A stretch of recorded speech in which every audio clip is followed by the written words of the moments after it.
Hello all, welcome to Embedded Linux Learning Point, Linux from Scratch, Episode 2.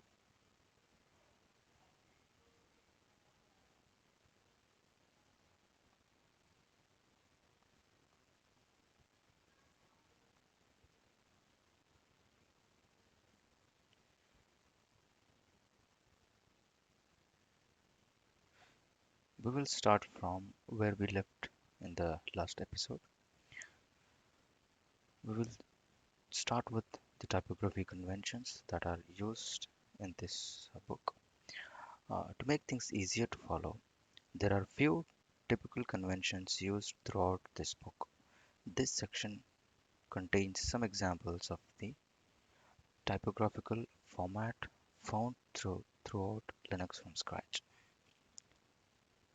This is dot /configure when prefix is equal to /user. This kind of text, this form of text is designed to be typed exactly as seen unless otherwise noted in the surrounding text. It is also used in the explanation section to identify which of the commands is being referenced. So this is mostly to do with the commands that we would be entering in the command line. In some cases, a logical line is extended to two or more physical lines with the backslash at the end of the line. So if you see this backslash, it is a logical extension of the this to indicate that next line is the logical extension of the same line. Note that the backslash must be followed by an immediate return. Other white space characters like spaces or tabs character will not create characters will create incorrect results. Okay. So this form of text without bold, this form of text fix, fixed with text shows screen output, usually as a result of command issued. This format is also used to show file names such as it /etc then ld.so.conf. Okay, so this is basically output of the output that we would be seeing in the command line or file. Emphasis. This form of text is used for several purposes in the book. The main purpose is to emphasize important points or items. Okay, uh, this is the text with hyperlink. This format is used for hyperlinks both within the LFS community and to external pages. It includes how-tos, download locations, and websites.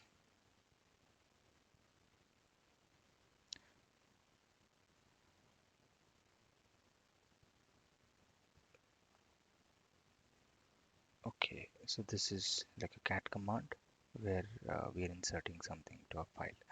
This format is used when creating configuration files. The first command tells the system to create the file LFS etc group from whatever it is typed in the following lines until the sequence end of line EOF is encountered. Therefore, this entire section is generally typed as seen. So basically, we would just input as it is in the command prompt. Okay, replaced text in italics. This format is used to encapsulate text that is not typed as seen or copy and paste operation. And then we have a text within square brackets. This format is used to encapsulate text in that option text that is optional. Okay, then password PSWT braces within brackets 5. This format is used to refer to a specific man page, manual page. The number inside parenthesis indicates a specific section inside the manuals. For example, PASW has two man pages. Per LFS installation instructions, these two man pages will be located at user share man1 PASSWD.1 and user share man5. Okay, PASWD is dot 5. This is the other location. When the book was when the book uses password with 5, it is especially referring to user share man5 PASSWD.5. Man password will print the first man page it finds that matches PASSWD, which will be the first one with the dot 1. For this example, you will need to run man5 PASSWD in order to read the page being specified. Note that most man pages do not have duplicate page names in different sections. Therefore, man, then a program and a name is generally sufficient. Okay. Basically, this is the convention used in the LFS. So next we will see the structure of this book. This book is divided into the following parts. Part 1, Introduction. Part 1 explains a few important notes on how to proceed with LFS installation. This section also provides meta information about the book. Part 2, Preparing for the build. Part 2 describes how to prepare for the building process, making a partition, downloading the packages, and compiling temporary tools. Then part 3 is for building the LFS cross toolchain and temporary tools. Part 3 provides instructions for building the tools needed for constructing the final LFS system. Part 4 is building the LFS system. Part 4 guides the reader through the building of LFS system, compiling, installing all the packages one by one, setting up the boot scripts, and installing the kernel. The resulting Linux system is the foundation on which other software can be built to expand the system as described. At the end of this book, there is an easy to use reference listing all programs, libraries, and important files that have been installed. Okay, part 5 is appendices. Part 5 provides information about the book itself, including acronyms, terms, acknowledgements, package dependencies, a listing of LFS boot scripts, licenses for distribution of the book, and comprehensive index of packages, programs, libraries, and scripts. Okay, Errata and security advisories. The software used to create an LFS system is constantly being updated and enhanced.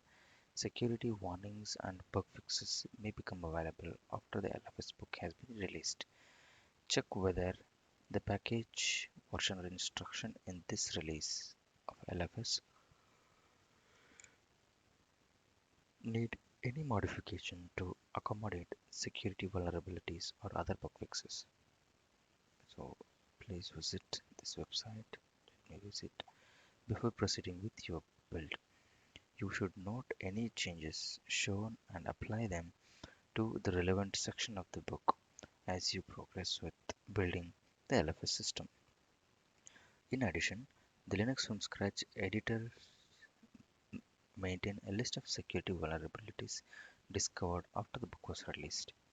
To check whether there are any active security vulnerabilities, please visit this page. Prior to proceeding with your build, you should note any advisories and perform the steps to fix any security vulnerabilities as you progress with building the LFS system. Okay, Errata with the 11.0 version of the LFS book. Miscellaneous Errata. When building TCL, this is the module. The tarball contains the documentation. Documentation is downloaded and untarred, but not installed into the system. Install the documentation using the command. Okay, maybe the installation steps are missing. LFS security advisories. Anyways, we will see this later.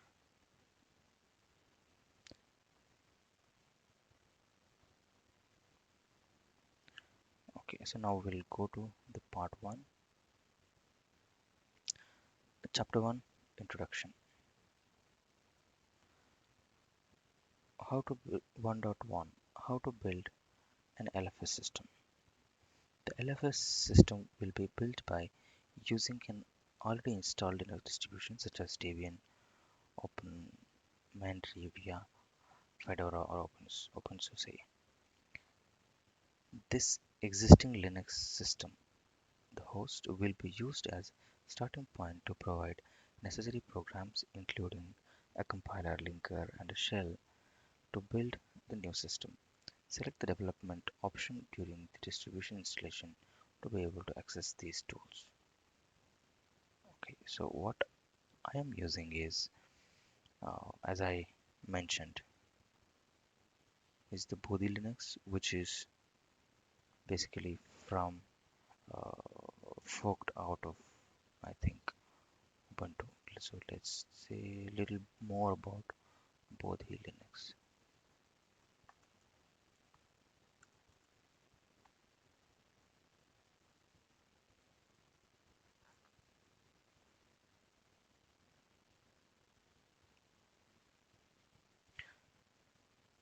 Okay, let's not go to Bodhi Linux.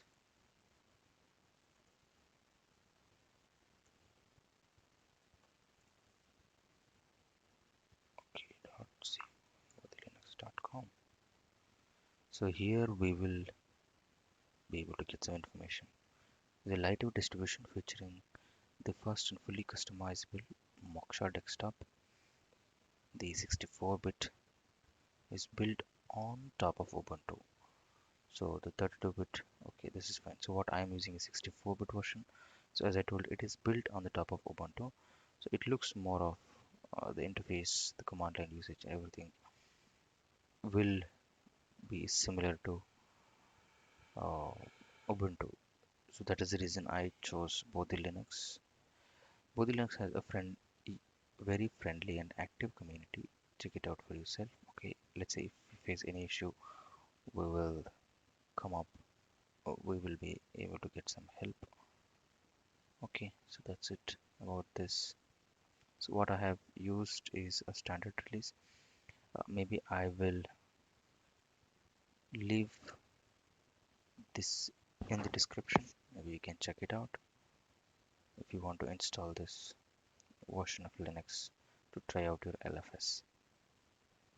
So I have used this standard version to download, and then I've installed it using I've installed in a virtual machine. By the way, this I have not find any issues as of now. It works smoothly. Okay. As an alternative to installing a separate distribution to your machine, you may wish to use Live CD from commercial distribution. Okay, so this is just, as you know, Linux, you can run it from just a Live CD and then start directly working on the system. So that is also recommended. The chapter 2 of this book describes how to create a new Linux native partition and file system.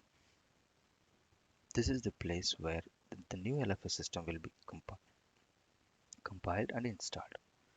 Chapter 3 explains which packages and patches needs to be downloaded to build an LFS system and how to store them on the new file system. Chapter 4 discusses the setup of an appropriate working environment.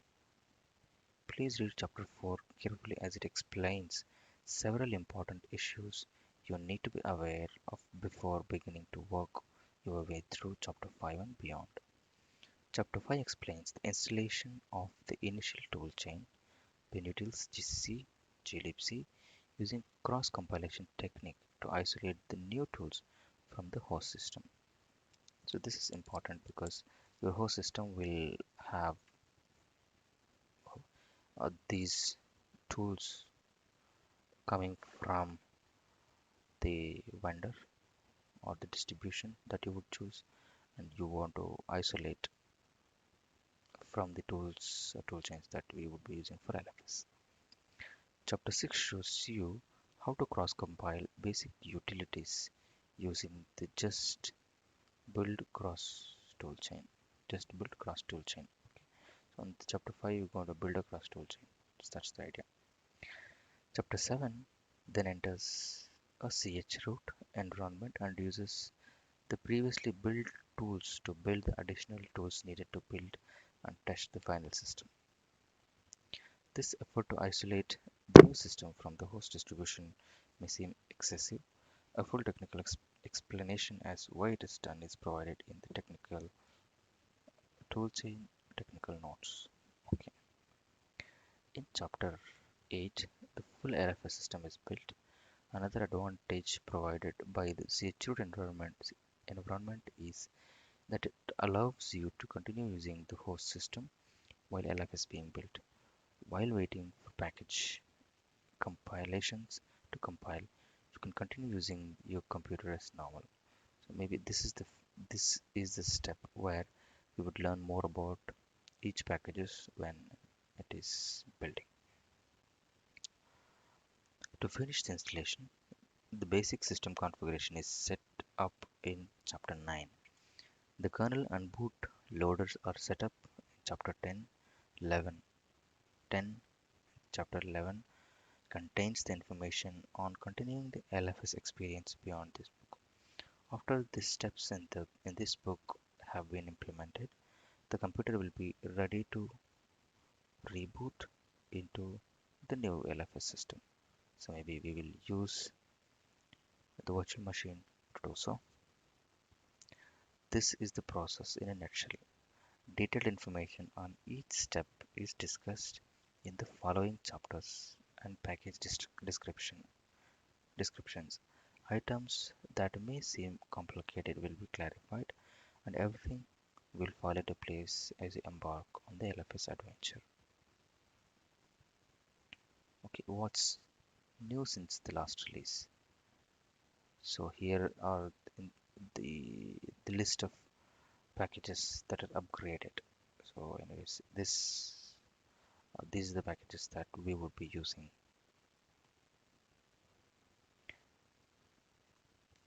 while building the LFS. The changelog, it contains basically the history of this book. We will not go detailed, we'll just browse, scroll through.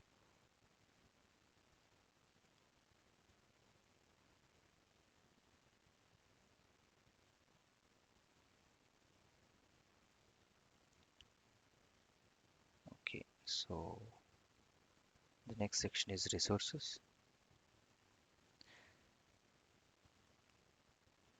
FAQs. So if during the building of an LFS system you encounter any errors, have any questions, or think there is a typo in the book, please start by consulting the frequently asked questions that is located at okay FAQs. We can keep it open.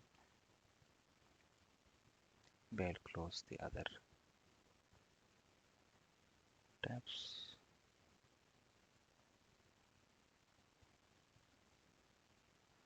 Then we have a mailing list, the Linux from scratch.org server hosts a number of mailing lists used for the development of LFS project.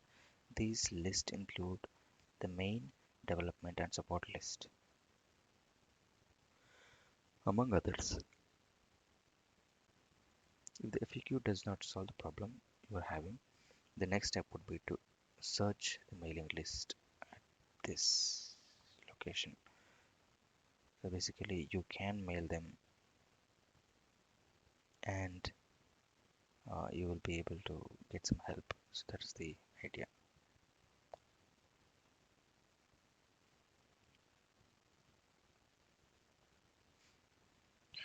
For information on the different list, how to subscribe, archive locations, and additional information, visit. I think this is mostly on getting the help and knowing the mailing list and the support channels. Anyways, so we will, in case we need some help, we can reach out to them during the build if you have any issues. IRC. Several members of the LFS community offers assistance on the internet relay chat. Before using this support, please make sure that your question is not already answered in the LFS FAQ or mailing list archives. You can find the IRC network at irc.libera.chat. The support channel is named LFS support. So this, anyways, we will see later. I hope we don't reach this point because the book in it in itself is very detailed and accurate. So the mirror site LFS project has a number of worldwide mirrors to make accessing the website, downloading the required packages more convenient. Please visit the LFS website at mirrors.html for a list of current mirrors. So when we're downloading, we can use these mirrors and download. That's good news. Okay, so let's see. Okay, the contact information. Please direct all your questions and comments to one of the LFS mailing list above. So help. If an issue or a question is encountered while working through the book, please check the FAQs. I think this is something reiteration. First we can check the FAQs, then the question, if it's already there, if question is not answered on the page, then we can go to source of the problem. The following it will give you the guidance to troubleshooting. So how do you troubleshoot any errors?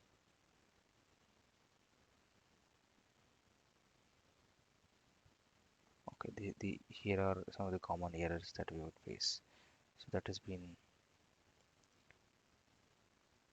uh, listed down here. So if it is error, whether it is compile time error, runtime error, then if it is not found, whether it is a GCC version issue or a segmentation fault or it is a hang up, is it a full or program only hang up? So these segmentation we have to do and then we have to approach the problem. So anyways, we will see those things when we start working. And again, it's an again it is if we don't find our problem listed in the FAQ, then we can go to mailing list archives.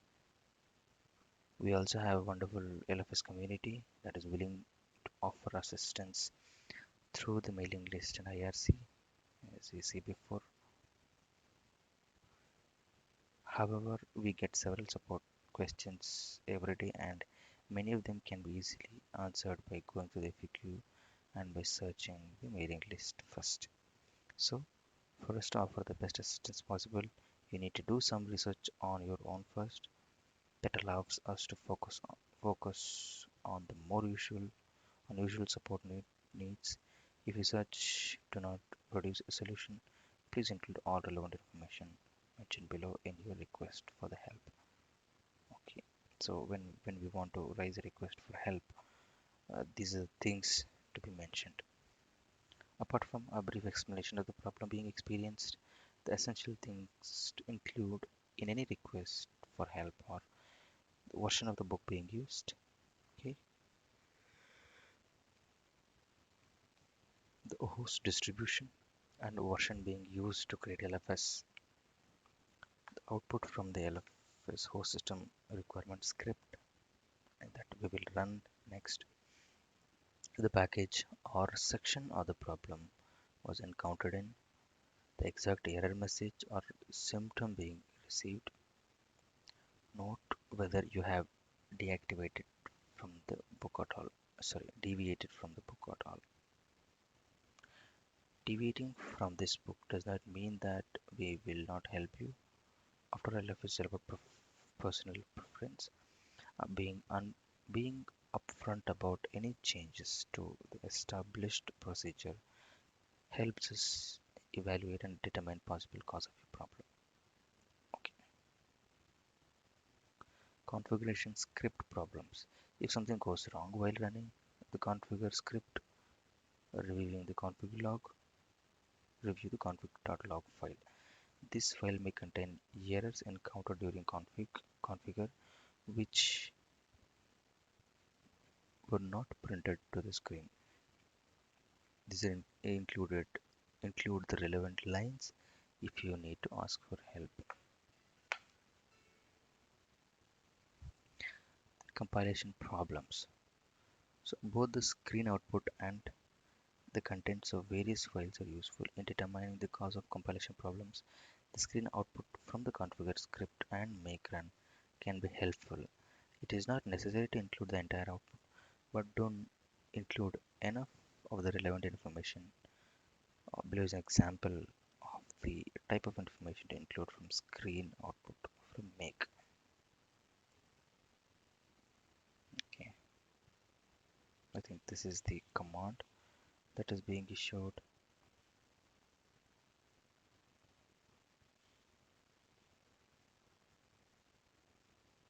And this is the error that we got.